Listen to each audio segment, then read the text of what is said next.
Welcome back to Plague Scythe Studios, ladies and gentlemen. Welcome to another installation of Heavy Reflection. Today's topic of choice is the Fractal Audio AX8. Now, we previously did touch on some tube amplifier versus amp modeler type topics, but today's episode we're going to be ignoring real amps altogether and talking about why I chose the Fractal AX8 over the competing product stacks in the amp modeler market. In some of the more recent AX8 videos I put out, I got a lot of awesome response from the audience, so thank you for that. But a lot of the feedback did include questions as to why I chose this particular amp model hardware over some other competitors, including the Line 6 Helix, Kemper, etc., etc. So I'm hoping by the end of this video you'll know exactly why I'm using this, why this fits my needs the best out of the competing products, and maybe it'll line up with what you need. And even if it doesn't, perhaps you'll get by the end of it a little bit more information as to what you would need if you are searching for a complete rig in a box. So let's get on with it.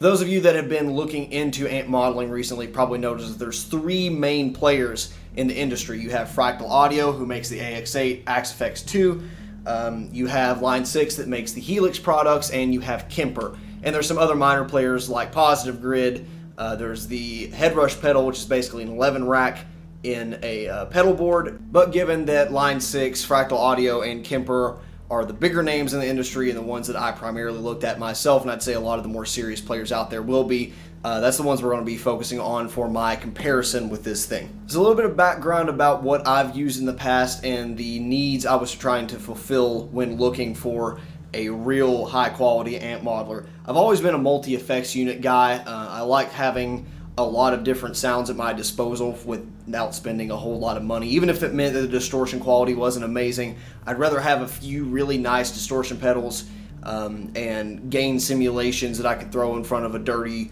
channel to saturate the gain there, or throw in front of a clean channel if I want a completely different type of sound. Even if it wasn't perfect tube quality, I had a lot of Korg multi-effects pedals, some stuff from Zoom, and they were really instrumental in getting to know what kind of music I like to play and developing my own unique tone. And you really can't do that if you just own one type of amp head or a combo amp. So I really do have to thank the early days of some of those multi-effects units for getting me into wanting just an infinite guitar rig, basically. So when I'm getting into the market for these things, I wanted that, but just extremely high quality, to have the flexibility to play live and record, and without having to spend too much time screwing around with the settings to get a good sound, but being able to dive into it and tweak to my heart's desire if I so choose. Now, as you probably already know, all these amp modelers exist in a tier, price tier that is, of hardware that is not an inconsequential amount of money for basically anyone that's watching this channel, I would imagine. So the one I picked had to be the right one. So I poured a lot of hours of researching, A/B sound testing to eventually arrive at the conclusion that I did. Some of the things I found that turned me off on some of the other products, I'll go ahead and talk about here. So starting with the Kemper, it's a big expensive unit that has a 300 watt power supply. You can get it in either a head or rack unit, and it's basically a blank slate that you can model any existing amplifier with and dial in tones that don't exist in real amps. Of course, you can download your own patches and tweak them from there, but as far as a consumer product goes, without getting your hands on whatever modeling code that some of these manufacturers do, it's basically the most accurate amp modeler out there if you're willing to spend the time tweaking, to the point where even the most self-proclaimed tube enthusiasts can't really tell a difference between even playing through one versus the other. So given those tonal qualities, the Kemper definitely had me interested since its launch. But the good qualities kind of end there for me. It doesn't come in a pre-built pedal board unit, meaning that you would need some type of external controller if you want to play live or do any type of jamming with it without, tweaking knobs and messing with different volume levels and all that if you're going to be playing with it in a live environment.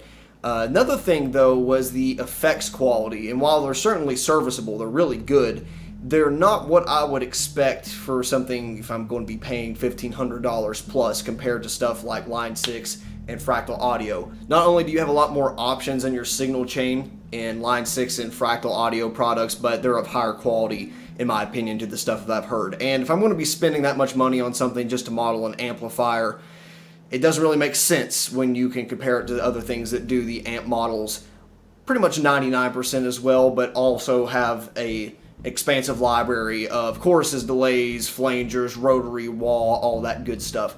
So given its form factor and all the added cost of the Kemper, didn't make sense for me. Had I owned an expansive library of tube amps and I wanted to bring every one of them with me at one time, the Kemper would have been the thing to do. But it didn't make sense for recording, live stuff, nor value per dollar at the end of the day. That brings us to competitor number 2, the Line 6 Helix, and even more recently the Line 6 Helix Lt, which is a $500 cheaper unit that abandoned some of the more nicer features of the Helix normal model, but doesn't really give up anything in terms of functionality or tone, which is the most important thing. Now, Line 6 has made some very impressive and high quality amp modeling units in the past, anything from their original Pod series to the Veta 2 heads, and even I think their Pod Pro HD500X era models were fantastic, especially for the time and the price. So when I heard that the Helix was coming out with all new architecture, firmware, all new amp modeling techniques, I was fairly excited. And you know, you got everything in a floorboard much like this with an added expression pedal, which this you have to buy separately, which is pretty cool. You got a very high resolution display to something like this, touch screen where you can drag and drop your different effects, amp, cab blocks, and you can also see on the scribble strip where they are assigned to on the foot switches. So overall, already sounded like it was the winner when it first came out to me. Coupled with an expansive suite of input-output options, as well as being able to use the unit as a USB interface, which is a boon for a recording artist like myself, I was basically dead set on getting the Helix until I started listening to A/B comparisons. That's not to say that the Helix sounds bad by any stretch of the imagination.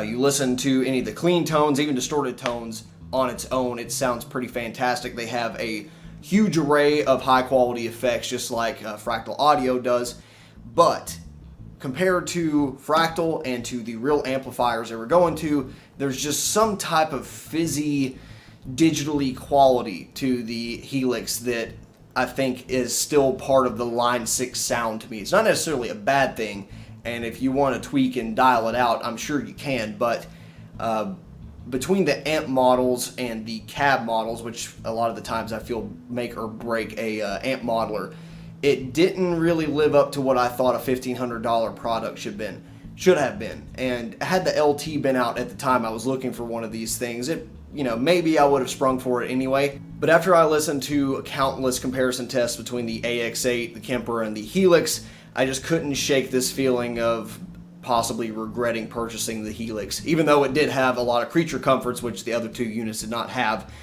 Just didn't really fit the bill for me for tonality. That left it down to the Fractal Audio AX8 that I hold in my hands. And like I said, the other two units do beat out this thing in certain categories, such as the Helix absolutely destroying this thing in terms of operator utilization and the screen resolution of the unit. That ultimately wasn't an issue for me because most of the time I want to have this thing hooked up to a PC to edit my patches, and when I'm using it as a floorboard hooked up to my cabinets, then I'm not editing the patches whatsoever, I'm just switching between them. So that ended up not being a problem to me. Doesn't include an expression pedal, which is a bit of a bummer, but the full-blown Helix does cost another $200 compared to this thing. I can get a really cheap expression pedal, probably $60 or less, that will be compatible with this. So that kind of offsets the cost for me. You cannot, unfortunately, use this thing as a USB interface, so any recording you do does have to be through the effects loop or a line out of the unit, which is a bit of a bummer. I already had a audio interface anyway. That's what you've been hearing this video through the entire time. So again, not a problem for me personally. But what it ultimately came down to for me was the sound. And when it comes down to being able to dial in a tone really quickly, but having infinite options, or at least too many options for me personally, to customize that sound and create amp tones that have never been made before, that's where Fractal Audio wins. Not to mention the extremely high resolution and high quality cabinet impulse responses that do ship with the unit. Some people will say, oh, it doesn't matter, you can always use your own. For me personally, I have not even imported any custom ones because I don't feel that I need them. Even the cabs that I would personally think I want. The ones that are shipped on the unit are good enough, and not just good enough, they're better than what I could find elsewhere, and I don't really feel like spending a couple $100 on cab IRs, to tell you the truth. But it's not that I can't justify it, it's that it just doesn't need to be done. The effects quality on this unit are leaps and bounds above what the competition are doing, in my opinion. From what I've heard, and even if you're rocking something else, you can always buy the FX8, which is the AX8 without the amp and cab blocks, basically. And all those things are great. High quality effects units, amplifiers that are basically perfectly modeled and you can tweak to your heart's desire, at least to the point that you can't really tell a difference in the mix. Cabinet impulse responses that are leaps and bounds above the competition. But what it ultimately came down to as a final decision maker for me was just take a look at how many touring bands that have, for all intents and purposes, made it, that are running Fractal audio products. Mainly the AX8 XL. You've got, just to name a few, Meshuggah, Periphery, Devin Townsend Project. Now, some of these bands we're talking about, they've been touring longer than I've been alive. And when those people who are so particular about their tone are comfortable replacing their entire guitar rig, all of their compressor racks and amp racks and cabinets and mic positions they've worked day in and day out on to perfect, with a single rack unit that does all of that, and they can fill an entire stadium with it, and they know that's their sound, that speaks so much to the product to me.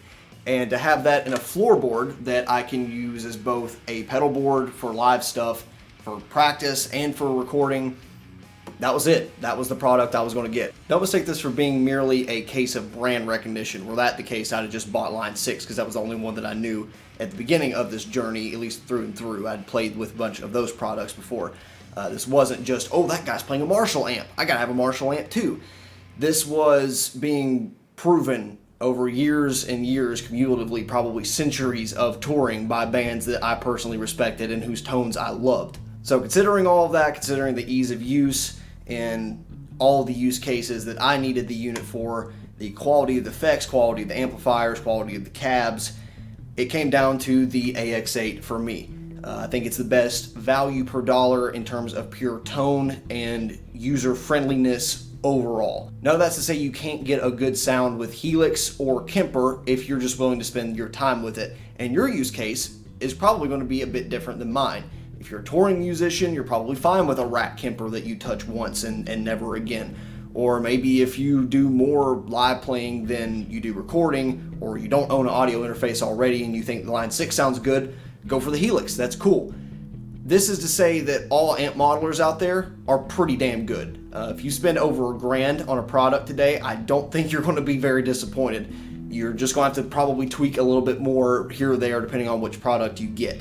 Some of the amps aren't going to be as accurate, such as like the head rush pedal, in my opinion, but I don't think you're really going to regret your purchase either way, unless you just get something that's totally out of your use case. So all amp modelers out there today, I wouldn't recommend against based off of their quality. It would really come down to use case. And were I not using this thing for the way I was using it for, if I was touring or ran a studio, I'd probably do the AX8 2 or maybe the Kemper, depending on what I needed at the time. Maybe I'd do the Line 6 if I was just a bedroom player. Doesn't matter. I just got a lot of questions saying, is this the best one out of them all? Should I buy that one? And I can't really tell you yes or no. It's going to depend on what you want and your use case, but I can definitely say this is a high quality unit. You've heard some of the tones it's capable of producing. I'm really looking forward to getting onto some more quality content. Jesus, could not get that out. And I think no matter which one I would have chosen, if I've been able to use it in this type of form factor, I'd been happy with it. So yeah, that's really the conclusion. All amp modelers out there are pretty good. This one, anything with Fractal firmware would be my preferred product, but they're all pretty damn good. So give them a chance. If you're really hard pressed between a couple of them, try to demo it, try to do as many A/B comparisons as you can, and just listen to what some of your favorite guitar players that you follow have to say. So yeah, AX8's for me, maybe the Helix is for you, maybe Kemper's for you, maybe none of that's for you. Maybe you're okay with plugins, maybe you can use a laptop live. I've done it before when I couldn't bring a rig, so it all depends on what you want to do. So yeah, amp modelers, they're all cool. No flame wars, please. I Really love my AX8 though, and hopefully whatever you end up with on your amp modeler journey will eventually prove itself worthy. So yeah, that'll be today's heavy reflection. Thanks for watching. We will see you next time with more controversial topics. As always, any questions or comments, please leave them below, and we'll see you next time. Bye.